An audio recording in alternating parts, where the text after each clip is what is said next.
మేడిగడ్డ పైన ఎన్ని కుట్రలు చేశారో మీరు చూసిందే. కూలని దాన్ని కూలిపోయిందని, ఉన్నదాన్ని కింది నుంచే ఊసిపోయిందని ఇలా నానా రకాలుగా కాంగ్రెస్ ప్రభుత్వం డ్రామాలు ఆడింది. మరి దాన్ని రిపేర్ చేయడానికి ఎల్ఎన్టీ సంస్థ కూడా ముందుకు వచ్చింది. అలాంటి ముందుపడ్డ ఎల్ఎన్టీ సంస్థని తెలంగాణ రాష్ట్రంలో లేకుండానే రేవంత్ ప్రభుత్వం ఆ ఎల్ఎన్టీ సంస్థని తరిమికొట్టడం కూడా జరిగింది. మరి కాళేశ్వరం రిపేర్ చేసి మన నీళ్లు మనకు ఆపుకో రేవంత్ రెడ్డి అంటే లేదు ఆంధ్రాకే పోవాలి, కాళేశ్వరం అక్కడ లేదు, కూలిపోయింది మొత్తం అనుకుంటూ దానికాడ పెద్ద స్టంటే ప్లాన్ చేసిండ్రు వీళ్ళంతా. అయితే ఇప్పుడు కేంద్ర జలశక్తి శాఖ ఏం చేసిందంటే ఒక బ్లాక్ దగ్గర ప్రమాదం ఉందని దాని త్వరలోనే మరమ్మతులు జరిపించాలని ఈ యొక్క రాష్ట్రానికి నివేదికనివ్వడం జరిగింది.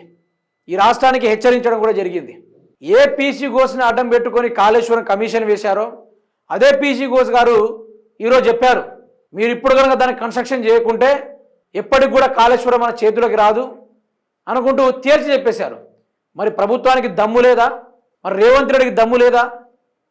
ఓన్లీ కాలయాపన చేయడానికే రాష్ట్రంలో ఉన్నాడా? దేనికోసం ఉన్నాడు?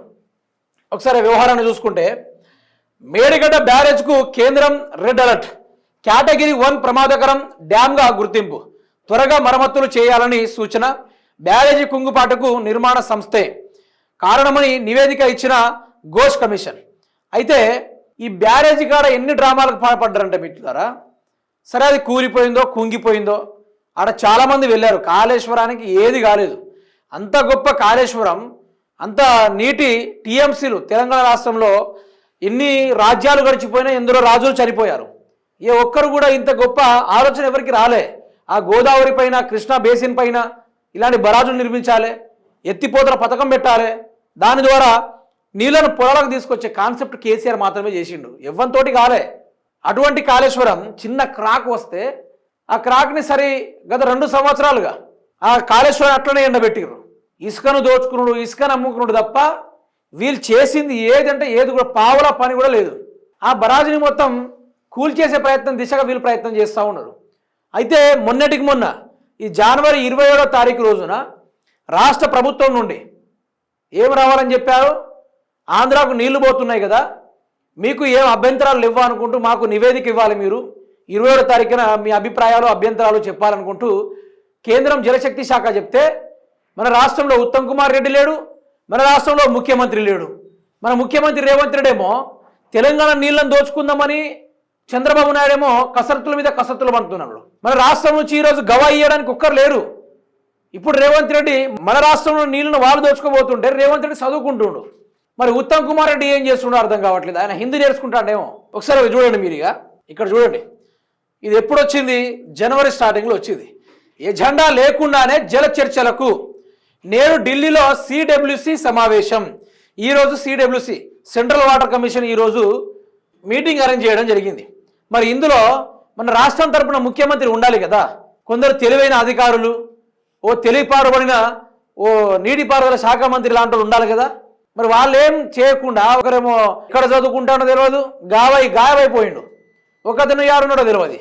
ఒకసారి కథను చూడండి. ఇక జల వివాదాలకు కమిటీ తొలి భేటీ, హాజరు కానున్న ఇరు రాష్ట్రాల ప్రతినిధులు, ఎజెండా లేకుండానే భేటీకి సిద్ధమైన తెలంగాణ, 27వ తేదీ లోపే పంపించమన్న జలశక్తి శాఖ, ఏపీ నల్లమల్ల సాగర్ను ప్రస్తావిస్తే వ్యతిరేకించారని నిర్ణయం, 5 పాయింట్ ఎజెండాను ప్రతిపాదించిన ఆంధ్రప్రదేశ్, కృష్ణా బేసిన్లో ప్రాజెక్టులను అడ్డుకోవడమే లక్ష్యంగా. అసలు యాక్చువల్గా చెప్పాలంటే ఈ నల్లమల్ల సాగర్ ఉంది, ఈ నల్లమల్ల సాగర్కి నీళ్ళను ఎక్కడి నుంచి తీసుకుపోతుండు? ఈ కృష్ణా రివర్ బ్యారేజ్ నుంచి తీసుకెళ్లే కార్యక్రమము ఈ ఆంధ్రప్రదేశ్ చేస్తూ ఉంది. మరి తీసుకెళ్తా ఉంటే మరి మన రాష్ట్రంలో ఉన్న పెద్దలు ఏం చెప్పాలి? మేము వాడుకున్న తర్వాత నువ్వు నీళ్లు వాడుకోవాలని ఒప్పందాల ప్రకారం మాట్లాడుకోవాలి. కానీ మన ప్రభుత్వం అట్లా చెప్పలేదట. మాకు 200 టీఎంసీ చాలు, మిగతాది మొత్తం ఎటు పోయినా మాకు సంబంధం లేదని వీళ్ళు ఒక కేంద్రానికి గవా ఇచ్చి వచ్చిర్రట, లెటర్ రాసి వచ్చిర్రట. కేసీఆర్ ఏం చేసిండు? అదే కృష్ణా బేసిన్ రివర్ పైన 763 టీఎంసీలు తెలంగాణ రాష్ట్రానికి వాడుకున్న తర్వాత మిగులు జలాలు మాత్రమే ఆంధ్ర వాడుకోవాలంటే చంద్రబాబు నాయుడు ఏం చేశాడో తెలుసా? ఆంధ్ర వాడుకున్న తర్వాత తెలంగాణ వాడుకోవాలట. ఎట్లా మరి? నీళ్లు కిందికి పోతాయి, కింది నుంచి పైకి రావు కదా, అట్టెట్లా వాడుకుంటారు? అంటే రేవంత్ రెడ్డి ప్లస్ నీటిపారుదల శాఖ మంత్రి అయిన ఉత్తమ్ కుమార్ రెడ్డి ఇద్దరు చంద్రబాబు నాయుడుకి అమ్ముడు పోయారు. అమ్ముడుపోయి మన తెలంగాణ రాష్ట్ర నీళ్ళని వాళ్ళ సైడు మళ్లించే కార్యక్రమం దిశగా కాళేశ్వరం కూలిందని, అది వంగిందని, ఇది నక్కిందని డ్రామాలు ఆడుకుంటూ ఈరోజు కమిటీలు భేటీలు అరేంజ్ చేశారు.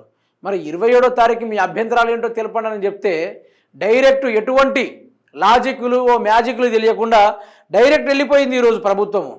వెళ్ళిపోయి కూర్చొని మీటింగ్లు పెట్టుకునే కార్యక్రమాలు చేస్తున్నారట. ఏమని చెప్తారు మరి ఆడిపోయి? వీళ్ళొక బేసిక్ తెలియదు, లాజిక్ తెలియదు, తెలివి లేదో, పాడలేదు, నీటిపారుదల గురించి వాళ్ళకి సోయలేదు. అట్లాంటి వాళ్ళు మనకు నీటిపారుదల శాఖ మంత్రులు, తెలంగాణ రాష్ట్రం గురించి, ఆ రాష్ట్ర రైతన్నుల గురించి, నీటి విలువల గురించి తెలియనోడేమో మనకు ముఖ్యమంత్రి. ఒకడేమో యాడ్నో చదువుకుంటాడట. ఇప్పుడు తెలంగాణ సమస్య, తెలంగాణ రాష్ట్ర యొక్క వనరులను ఎవడో దోచుకోబోతుంటే అడ్డుపడి ముందుండి మోకాలు పెట్టాల్సింది పోయి ఈరోజు హార్వర్డ్ యూనివర్సిటీలో చదువుకుంటుంట మనిషి. చదువుకునే టైంలో చదువుకొని ఉంటే ఈ గోసొచ్చా? చదువుకునే టైంలో రోడ్ల బట్టి లంగ వ్యవహారాలు చేసుకుంటే గిట్లనే ఉంటుంది వ్యవహారం. ఎన్ని రకాలుగా, ఎన్ని విధాలుగా. మరి ఈరోజు తెలంగాణ రాష్ట్రం తరఫున మాట్లాడేటోళ్ళు లేరా అని అడుగుతున్నా. ప్రతిపాదించాలి కదా. ప్రతిపాదన లేదు, తొక్కాలేదు, తోలు లేదు. డైరెక్ట్ పోయి ఆ బోర్డులో కూర్చొని వీళ్ళే మాట్లాడతారు. మీకు ఒకటే తెలియాలి, మన రాష్ట్ర నీళ్ళని మొత్తం ఆంధ్రాకు తరలియడానికి వీళ్ళిద్దరు సంతకాలు పెట్టొచ్చారు. ఇందులో మీరు 10,000 కోట్లకు అమ్ముడు పోయిర్రా, లేకుంటే 20,000 కోట్లకు అమ్ముడు పోయిర్రా అంటే బాధ్యతగా ఇద్దరు అమ్ముడు పోయిర్రు. ఈ తెలంగాణ రాష్ట్రాన్ని ఆంధ్ర గుప్పిట్లో పెట్టడానికి వీళ్ళిద్దరు కలిసి ఆడుతున్న డ్రామాలు ఇవి. ఎవరు? రేవంత్ రెడ్డి, ఉత్తమ్ కుమార్ రెడ్డి. మరి దమ్ముంటే మేము నల్లమల్ల పులిలం, జంగ బిల్లులం, మేము గుంట నక్కలం అనుకొని పాటల మీద, స్టేజీల మీద పాడుకునే వ్యవహారాలు కాదు. దమ్ముంటే, మొగోని లక్షణం ఉంటే ఈరోజు కాళేశ్వరం కూలిపోతుంది, దాన్ని కాపాడుకోండి, ప్రివెంట్ చేసుకోండి అనుకుంటూ మాట్లాడిర్రు. దానిపైన స్పందించాలి. మీకు నిజంగా కేసీఆర్ అంత గొప్పోళ్ళు మీరు కాకుంటే, ఆ కేసీఆర్ అంతా మీరు మొగోళ్ళు కాకుంటే రాజీనామా చేసేయండి. సరే, కేసీఆర్ మించి మొగోళ్ళు అయి ఉండుంటే ఈరోజు ఆంధ్రప్రదేశ్ని కాలతోదన్ని మా నీళ్లు మాకు కావాలి, 763 టీఎంసీలు మాకే కావాలి, మేము వాడుకున్న తర్వాత మీరే వాడుకోవాలని ప్రతిపాదించండి. ఆ 5 క్వశ్చన్లకు మీరు సమాధానాలు ఇవ్వండి. మీరు ఆ అగ్రిమెంట్కి ఒప్పుకోకండి. ఇది కదా లక్షణాలు. కానీ వీళ్ళని తన్ని తరుముతారు తెలంగాణ రాష్ట్ర ప్రజలు. ఒక్క రోజు వస్తుంది, వీళ్ళని మాత్రం తన్ని బాధ్యతగా తరుముతారు.